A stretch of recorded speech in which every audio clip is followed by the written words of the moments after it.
James, reporter in Hewakaputanga jurisdiction. Welcome to Behind the Beehive, where I look behind the corporation's jurisdiction political show and try and reveal the truth.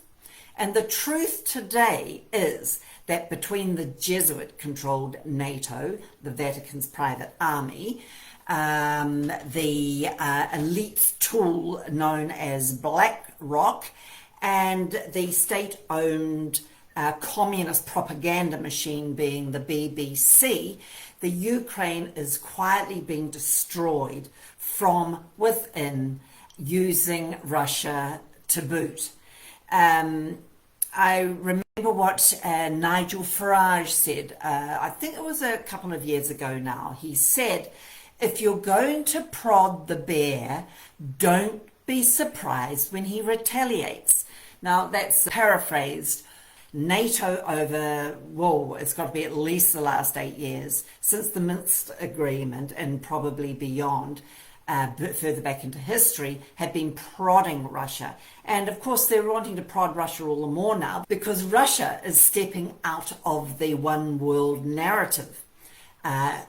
Clearly, it's backfiring for everyone concerned except for Russia, but that doesn't seem to matter to the elites and their wisdom. We can be reminded very quickly where the Ukraine stands at the moment by listening to Turley talk. He did an interview with Colonel Douglas Macgregor, and Douglas Macgregor's take on the assessment of where the Ukrainian war or war with Russia, due to NATO's continual prodding and their ability to sustain this war. What's your assessment of where we are right now on the battlefield? And in most cases, the British newspapers just print utter nonsense. Take the narrative of the inevitable Ukrainian victory. Russians are losing. Russians are incompetent. Russians are stupid, and so forth. And they repurpose that over and over and over and over and over again in the hopes that you're finally going to believe it. The same people driving this war in Eastern Europe and Ukraine also are people that are largely dominating the finance markets, dominating media, and ultimately shaping policy for our governments. This is entirely a function of people with lots of money. Well, remember that when this began back in February and March of last year, the Russians entered Ukraine with a very small force. Only about 90,000 troops went in. Another 100,000 were placed around the border. Very careful, cautious, slow approach because we did not know at the time. But President Putin had said, look, I don't want to kill large numbers of Ukrainians. I mean, after all, these are people just like us. Right.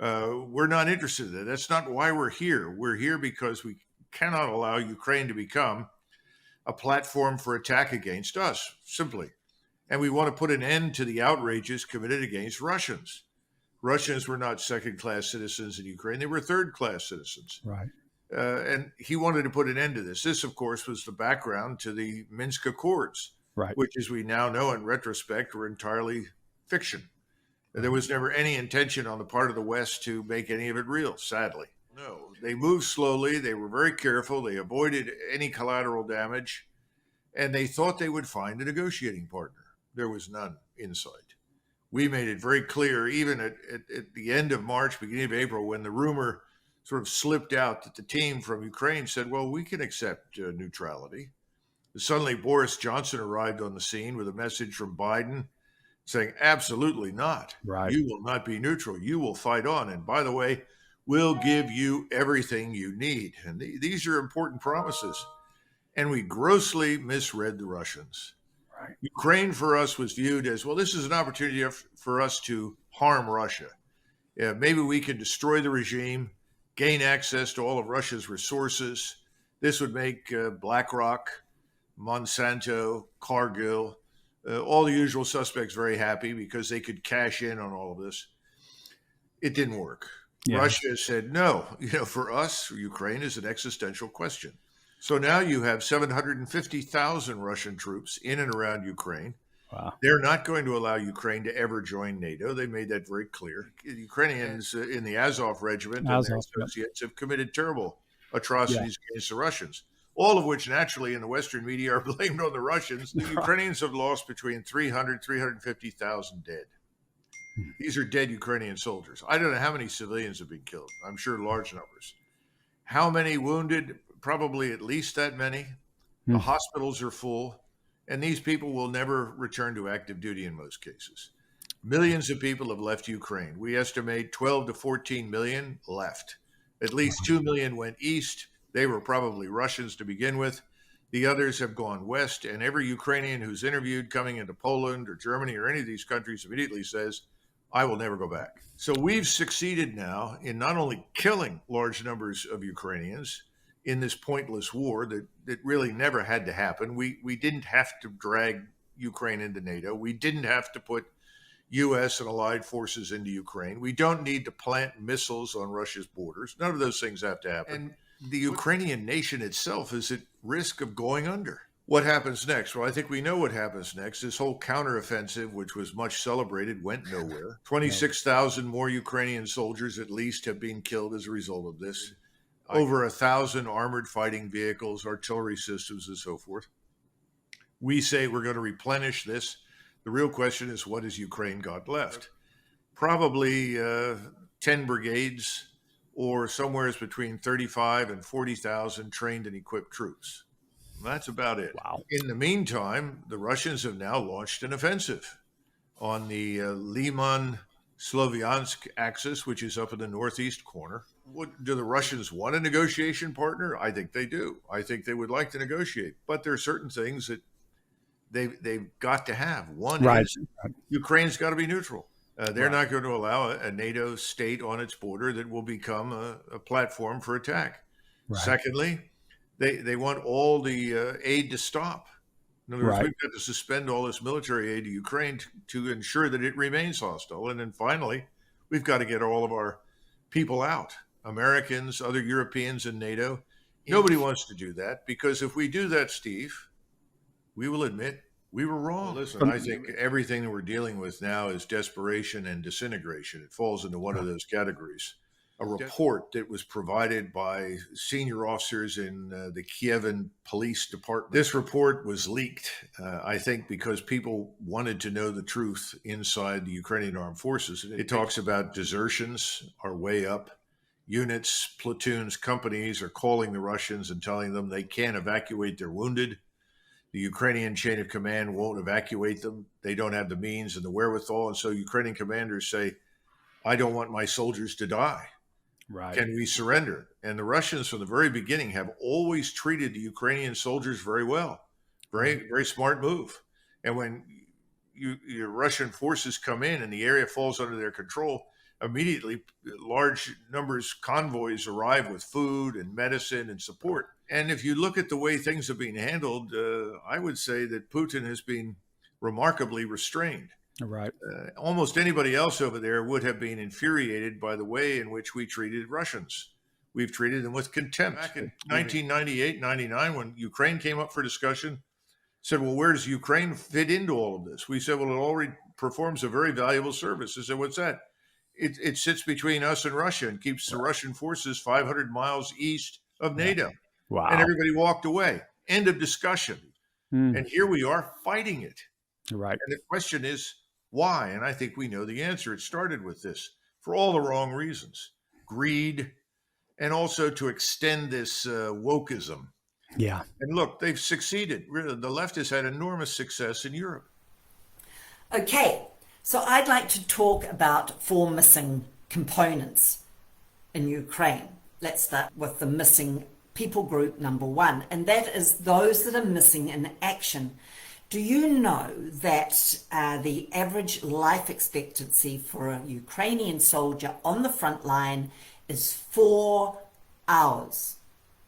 So clearly, there are very few people that want to fight for the Ukrainian army. We do have the Azov Nazi battalion. Well, they're all up for it. The average person or the average soldier is not at all happy about being sent to the front line. A lot of the recruits are press ganged now. They actually go out on the streets. The Ukrainian government officials or particular officials And they're literally taking anyone that looks fighting age off the streets. And even if you aren't, a lot of people in their 50s and 60s are being put on into uniform and thrown into the front line. Many of those aren't even having basic training. Many of them haven't even fired a gun until they're on the front line, and they're being told by the army once they're enlisted that you'll learn on the front. So we have an enormous group of people that are missing, either missing in action or missing because they're deserters. And because there's an enormous number of deserters in the army, now widows and families that are left without their bread earner, being the father, are not getting any widow benefits, financial benefits, if the soldier's body isn't found. So, I mean, it's a very convenient way of making sure that the government's not giving anyone any money and plunging people into desperation. But the problem is that the Russian army is so efficient, their state-of-the-art weaponry is so efficient that when they knock out these German and American tanks and British tanks that have been sent over, and they're knocking out battalions on the front line, there are no bodies to be found. They are blown into tiny, tiny pieces. So even if a soldier is fighting and hasn't deserted, there's no body. So that means the widows and families get no financial compensation. So the missing in action or deserters are in, well, at least their families, in dire straits. Because this war, this NATO-run war, is not about just one thing. It's not just about defending the wonderful democratic Ukraine. It is about destroying Ukraine. It's about wiping out their young men, all their men, because once you do that, there is no one to carry the load in a country. So more easily it is to have the women and children capitulate to the tyranny of the day, to the narrative, and you destroy culture. There'll be a dirge of young men, there'll be young women and children with no one to marry, a great way to destroy a nation and make a nation absolutely desperate. Of course, the other reason is to prod Russia, because Russia is not jumping on board with the globalist, communist, totalitarian narrative. Once you start pushing Russia, I don't really think that those up high in NATO, the movers and shakers behind the curtain, really think they can take Russia. It's just the useful idiots and the useful idiot governments that are still pushing that line. And of course, the mainstream media, that is the propaganda machine for the elite, are also putting out that narrative that we can win, NATO can win, NATO can never win. So what is actually happening here is we're being pushed into World War III. So that is quite a statement, but it is totally true. The elite, the Jesuits that run this right at the very top, they choreographed World War I and World War II. They are talking about World War III. When you look at Bible prophecy, World War III is coming. It won't look like a nuclear holocaust that a lot of people are saying, particularly Christians are saying it is, but they're usually the Christians that think they're going to be raptured out before it all happens. So they're in for a big shock. But nevertheless, World War III is coming. And we'll talk about that on that another day. That is the first people group that are missing. The second people group that are missing are children. before they're born, just as they're born, and as they grow up. In any war scenario, there are always displaced people, and children clearly are the worst displaced because they've got no one to look after them, particularly if they're very young. They have to grow up incredibly fast. But that means that they're very vulnerable. And we know one of the biggest businesses in the world is child trafficking. Multi-million, billion-dollar industry, child trafficking. So whenever there's sniff of war, you know the hawkers will be there. You know that those that are sent to find the vulnerable will be there. But I just want to step back from that, as awful as it is, and as real as it is. There's thousands, hundreds of thousands are missing. But there's more involved here than just the normal chaos of war. Now, I'll just start with the infamous UNICEF. UNICEF article warns 1.5 million kids fleeing Ukraine at risk of trafficking and exploitation. This is an article that was written in 2022 by Tori Powell.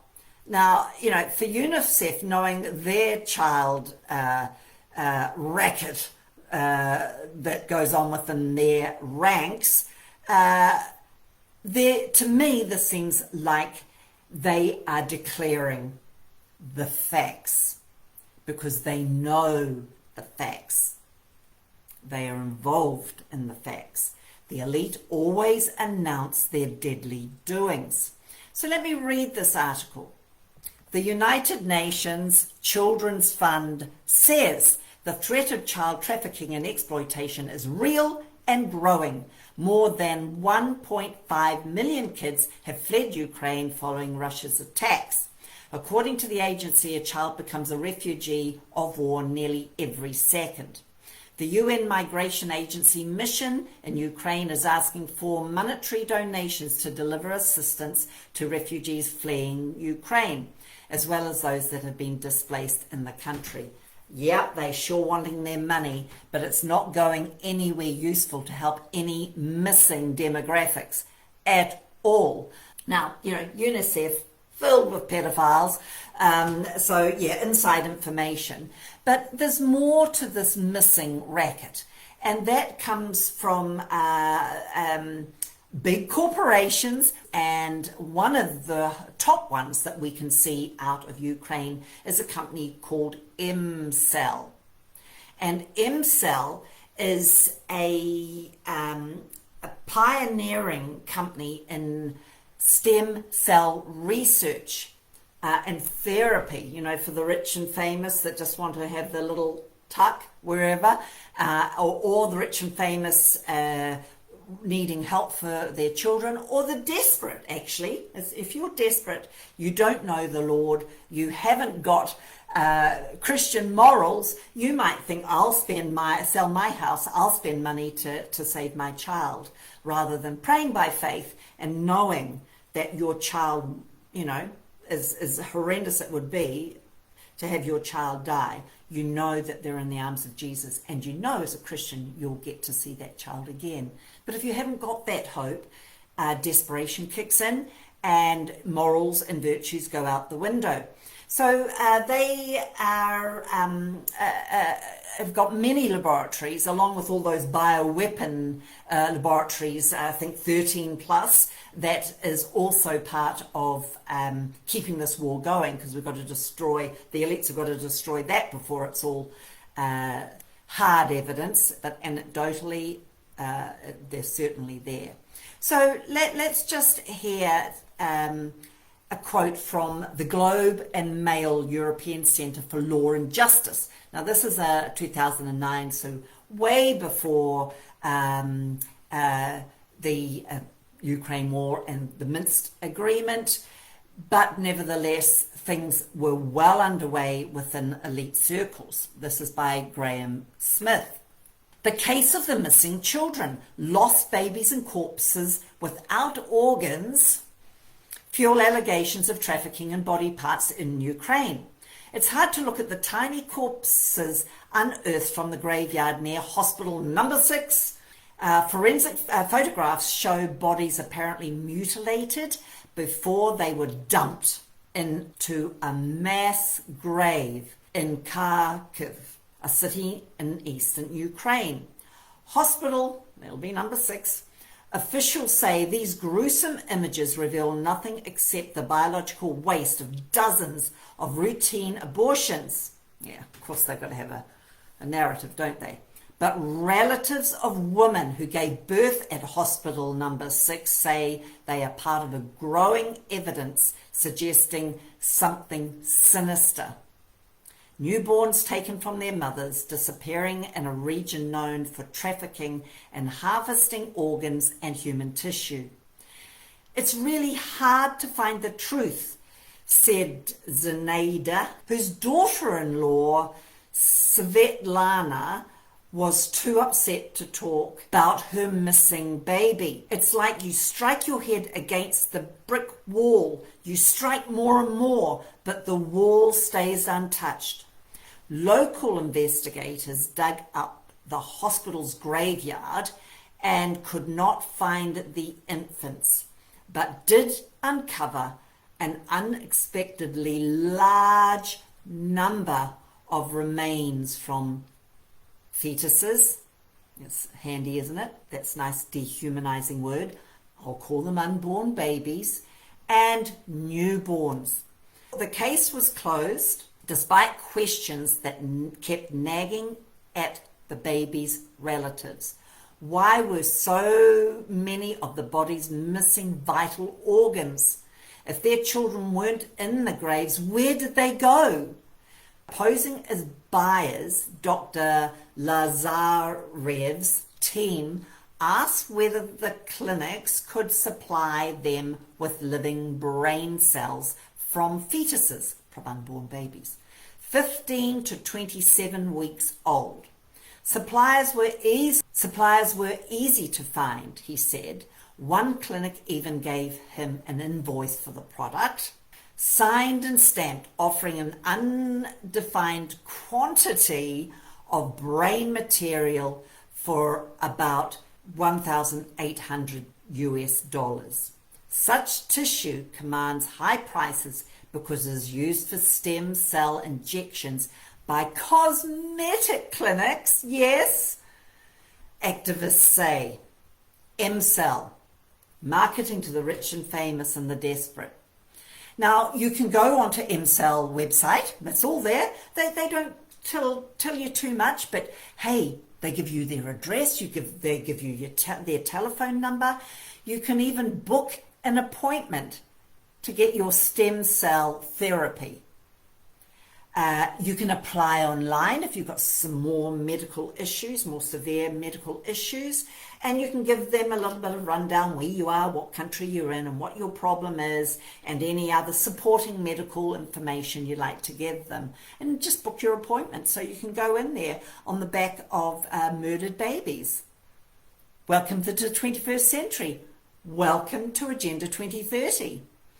So they're not the only company, of course. You know, once the market opens up, it's not a monopoly. Lots of other companies jump on board.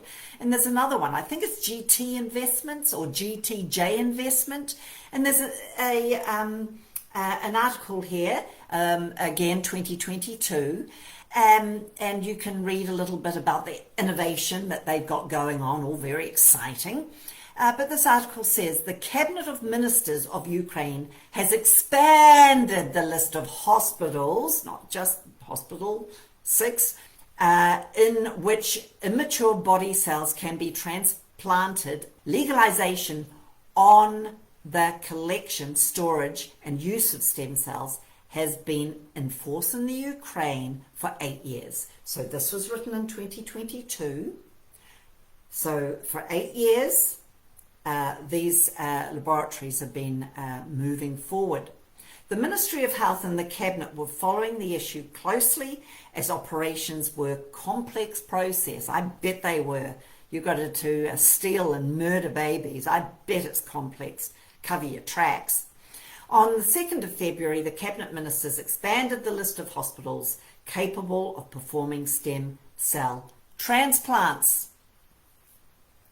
So we know the Ukraine is the child trafficking processing hub of the world. So once you put into the mix, not just beautiful children here in this world, but newborns, vulnerable newborns and unborn babies, you're looking at a massive, massive industry. And don't forget, we've also got the adrenochrome, massive industry. And there's lots of evidence that that is being used by the rich and the famous as well. So it seems to me another reason for this war is a little bit like the Oklahoma bombing, you know, that false flag. McVeigh, I think his name was, he's still walking around, evidence shows. And also 9/11. Remember Building 7 dramatically dropped as if somehow it got shocked during the Twin Towers falling, and then it just kind of lost its fabric and its integrity and dropped. Even after the British broadcaster with Building 7 in the background said, "People, Building 7 has fallen." And then minutes after she said that, the building drops behind her. Wow, insight, eh? But the Oklahoma bombing and Building 7 held a lot of elite secrets. I know we've got a Vatican library as well, and the vault's way, way down underground.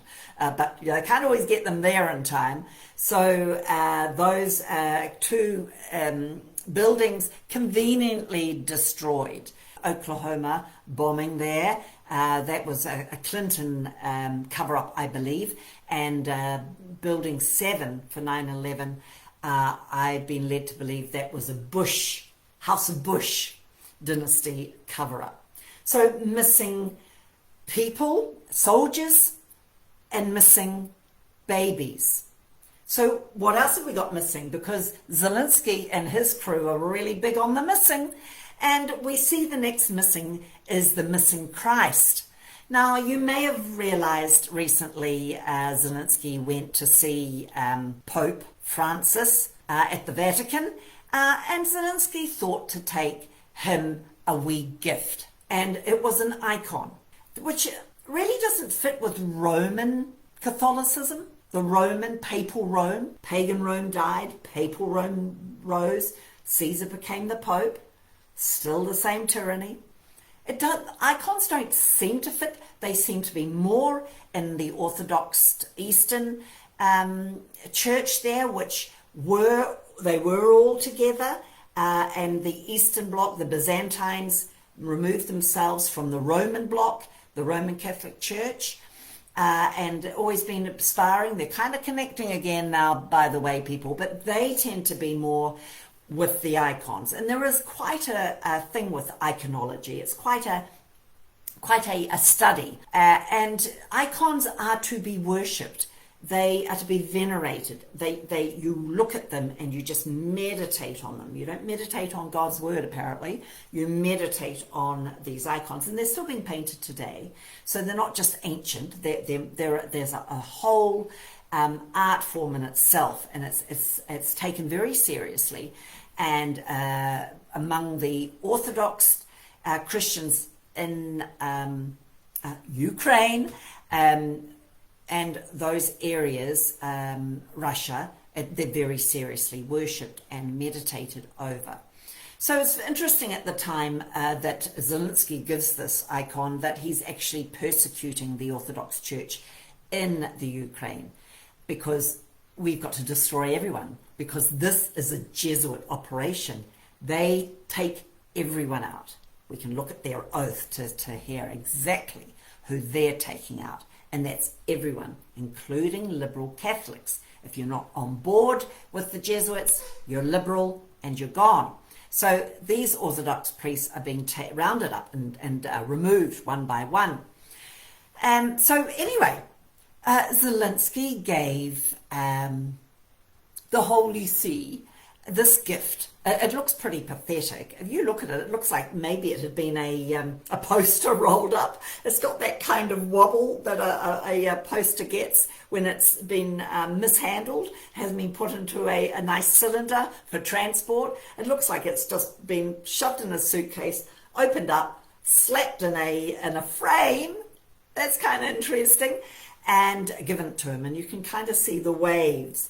But the Holy See was, gracious, and he smiled. Now, I know some Roman Catholics are horrified and are saying that the Pope was disgusted, but he didn't look too disgusted to me. And when you consider the pedophilia within the Roman Catholic hierarchy and whistleblowers telling about black masses at the bottom of the Vatican, and rituals of sacrificed children, I can't really see that this icon was too disturbing to the Pope, revealing to us, but not disturbing to him.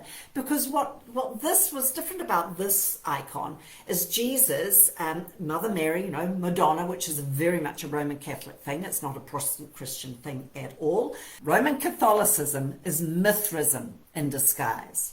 Madonna and Child is Ishtar and Tammuz, Isis and Horus. No surprises there. But what with this icon, what is different is that Tammuz, Horus, we'll call him Jesus for the sake of understanding who it's not, but exoterically that's who it is. Esoterically it's Tammuz. He's been blacked out. It's just this black silhouette. He's gone. The missing Christ. And according to church canon, this is highly satanic. Anyway, that's what he gave the Pope, and the Pope smiled and accepted it. But here's the deal. Zelensky said he had chosen an icon with the blacked out Christ to symbolize Ukrainians' missing children. And I'm just left thinking, is he taking the mickey? Ukraine, the hub of pedophilia and missing children.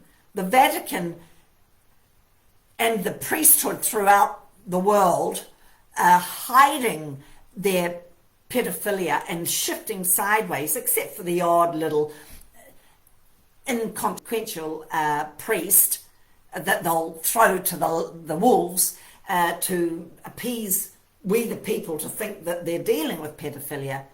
It is rife. I think that this icon with the missing Jesus was again them announcing, hidden in plain sight, that they're about their nefarious business of taking out children, whether they're born or unborn. This leads us to the last of the missing, and that is truth. And the truth is conveniently missing across the West, across the globe. And this perpetual war footing is becoming more and more regular vocabulary, rhetoric within the West's government and their military. They're talking about being perpetually at war. They're talking about we're either war abroad or we're war within. Terrorism, domestic terrorism. So they're putting themselves into a position, these governments, to be able to change the mindset of we the people that we live in peace. No, we live in war. We've got to be careful and check out our neighbour. They may be the ones that are causing the war and strife within. It brings an unease. So it also means that the military can be seen clearly in everyday civilian life because it's merging. And that, again, to me, feels very much like a panicked elite, a panicked Jesuit order, seeing we the people growing very fast, pushing back. And so they are stepping outside of their shadows a little bit more and are being seen for what they are. Let me remind you what Napoleon Bonaparte said on his deathbed concerning the Jesuit order. The Jesuits are a military organization, not a religious order. Their chief is a general of an army, not the mere father abbot of a monastery. And the aim of this organization is power, power in its most despotic exercise, absolute power, universal power, power to control the world by the volition of a single man, the Holy See, the Pope. We know the Jesuit order was created during the Counter-Reformation to push back against we the people that were leaving the Catholic Church in the droves. Remember, you had to be Catholic or you were dead. You had no choice. That's what tyranny does, my way or the highway. So the Minsk agreement, we hear Merkel again announcing to the world where the elites stand. And she said, oh, we had no intention of honouring that agreement with Russia. Huh. Let me quote from Armstrong Economics. Merkel admits agreement was to trick Russia. Yeah, that's right. That's because that's what it's about. We've got to push Russia to war. We've got to push them. This was an article in 2022. Merkel has basically said that the Minsk agreement was to buy time for Ukraine, NATO, to build up its army, and never was there any intention of allowing the Russians in Donbass to vote for their own future. Yeah, that's right. People can't vote for themselves and people can't choose. It's a democracy. We choose for them. Merkel admitted that they negotiated in bad faith with Putin simply to allow Ukraine time to fortify itself, thereby buying time to build its army. She also said that at the time NATO was weak and could not provide support for Kiev to the extent that they do currently. The Minsk agreements were signed to pretend to resolve the Donbass conflict. Now, you've got to understand, in the Donbass, way before this war, the Ukrainian Nazis were murdering and torturing Russians within the Donbass, because the Donbass is basically Russian-speaking people. It's people that want to go with Russia, but they're not being allowed to, because NATO need to have the Ukraine as a whole to make a NATO, to provide a NATO platform to even prod the Russians more. It's about prod, destroy, to up the conflict. So these are the missing components we have. Now, beside Boris Johnson zipping in there really quickly in the early days of the conflict, when it looked like Zelensky was going to make a deal with Putin, so off went Johnson, said, no, my boy, you can't do that. We keep the war going. We crush and destroy Ukraine all the more, because Ukraine is ours to use as we want. And Boris and Sleepy Joe over there in the US with their Anglo-American alliance that came out of Cecil Rhodes' elitist supremacy of the elite. Yes, they're white, but they hate the rest of us white plebs, so don't confuse the issue. It's all about them ruling the world. Jesuit order up the top there. Anyway, I digress.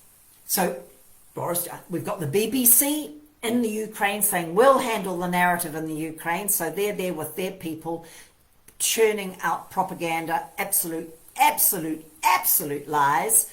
The Ukraine can never win and won't win. NATO will win by crushing and destroying Ukraine culture. Every country is jumping on board. We know the Azov battalion there in the Ukraine are Nazis. They've got swastika and other satanic tattoos on them, as well as their badge that Zelensky also wears the badge of nationalism. You know, people think, oh, that's fascism. No, no, no, it isn't. It is Marxism. And we also know that some of these battalions are actually eating Russian soldiers. There's evidence in photo footage of that because they're Satanists. Regalia and altar candles and tools and things on the satanic altar have also been found when they fled bomb sites. Let me go into who is behind Zelensky and the truth.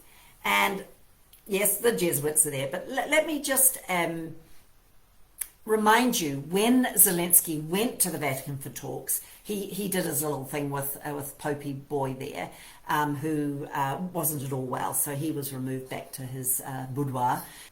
Archbishop Paul Gallagher is the Pope's man for foreign relations, and has been for some time. He took over the talks. Now, I believe is MI5 or MI6 representative or lead person, head of MI6, MI5 were there or was there as well. But Paul Gallagher took the talks on behalf of the Holy or the Unholy See. So Wikipedia, what do we know about Paul Richard Gallagher?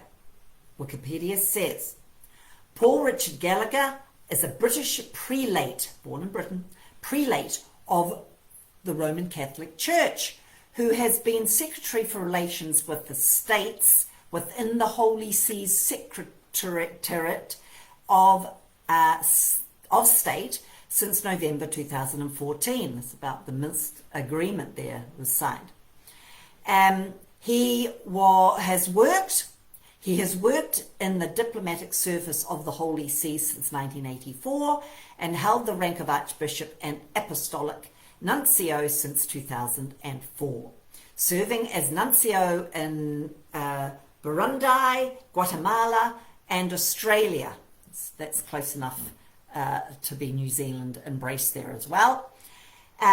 Gallagher was born in Liverpool, England, and was educated at the St. Francis Xavier College. Now that should be warning bells. That should be warning bells. The college was founded in 1842 by the Jesuits. He's our man. So what? Poor old Xavier, poor old Francis Xavier, give him a break. Well, do you know that Pope Francis took his name from Francis Xavier? Because Francis Xavier was one of the very first Jesuits. He was right up there, right-hand man of Ignatius de Loyola, the first Jesuit, the Black Pope of the Jesuit order. So when you have a Pope who is a Jesuit, by the way, taking on Francis as a name, not Francis of Assisi like, we're being told that's exoteric knowledge for us plebs. No, esoteric knowledge is this is Francis Xavier. So I did a little bit of digging around and I found myself at the Catholic Digest. So that's a good source. The horse's mouth itself. And it was an article.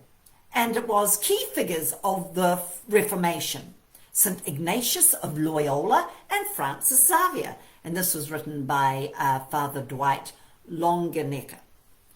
Now, they are key figures of the Reformation. Unusual word for him to use because Martin Luther led the Reformation. It was the Jesuits that led the Counter-Reformation. But I guess it was still within the Reformation. So thank you there, Dwight, for acknowledging a good part in history, a pushback by We the People. But I want to read you a little bit of his article here to just put into context Paul Gallagher's link and his training at Francis Xavier College, with who Francis Xavier really is, and with this Father Dwight, who is championing on behalf of the Jesuit order. So let me read. Fired up to fight back in defense of Catholic faith, Ignatius gathered a group of like-minded friends. Together in the Church of St. Peter, that's Jupiter, in a section of Paris, they made the solemn vows that would be the foundation for the Society of Jesus, the Jesuits. The vow is blood-curdling. And they named themselves Society of Jesus. They were going to give them another name, but it was too telling. So the Pope sort of said, hey, look, why don't we call you the Society of Jesus? Because the plebs will think it's lovely and Christian. But we, with esoteric knowledge, will know it's the Society of Tammuz, the Society of Horus, ancient mystery religion, sun worship, Mithraism. So that was a good job done right there. One of those friends was another Spaniard named Francis Xavier. Xavier was one of the original 6 men who joined Ignatius in vows of poverty, chastity, and obedience to the Pope. The courage of the Counter-Reformation. Thank you, Dwight. You got there in the end. Ignatius of Loyola and Francis Xavier are shining examples of what can be accomplished by faithful Catholics in times of transition. Whoa. Warning bells, people, we're transitioning to the new world, aren't we? The fourth world, the fourth industrial revolution, the new normal.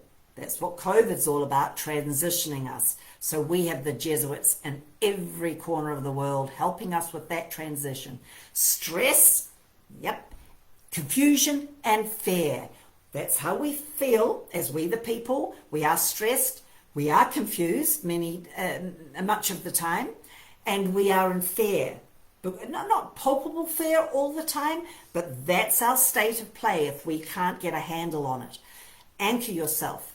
I'm anchored in the King James Bible. I'm anchored in the name of the Lord Jesus Christ. You find what you're going to anchor yourself that works, and you will banish confusion and fear and stress. It's fabulous. Let me carry on. Francis Xavier and Ignatius of Loyola show us what can be accomplished by men and women of strong and uncompromising faith. In the vow, their oath is to be as if they're already dead, a cadaver, dead. So they are uncompromising. They'll do anything. They'll blow themselves up because they're already dead. They obey the Black Pope. Thank you, Dwight, for more insight there.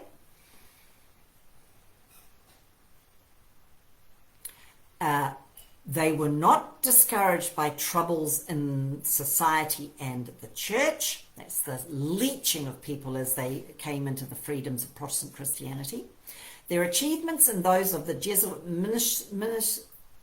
missionaries from their time helped the Catholic Church to bounce back. It did.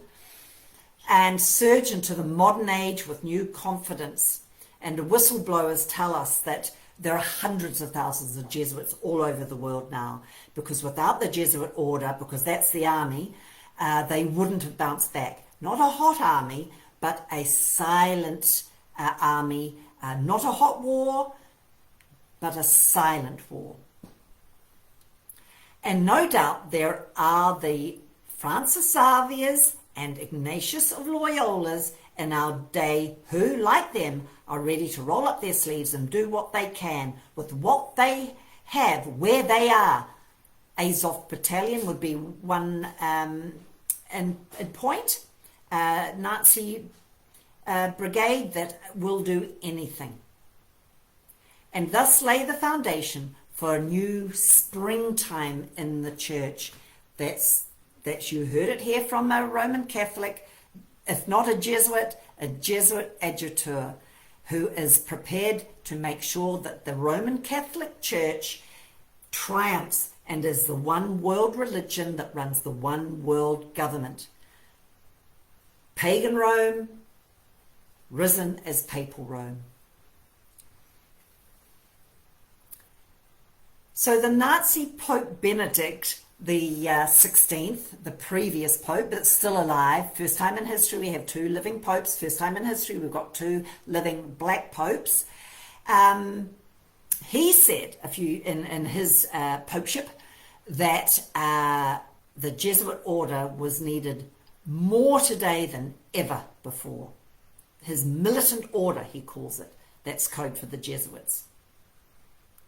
So we're in a bit of a predicament around the world today. We're watching a war, a needless war, to destroy decent Ukrainian people getting about their business, to destroy the fabric of their society because they're a conservative society, to get inroads, to create something fresh, to allow BlackRock, there they are, they're in now, allow the BBC in, to allow the Jesuits in. Zelensky is just a puppet. And when you listen, it's got Ritter's documentary, that's the first part of the series has come out now, been deleted off YouTube, now on Rumble. I'll put the link below. Listen to that. You'll be amazed at what information he's found. This Zelensky, he's got property, billions of dollars worth of property all over the world, all over the world. He owns a property in London, America, and the Crimea. No wonder he wants that back. I'm going to leave it there today. Thank you very much for joining me. Bless you now.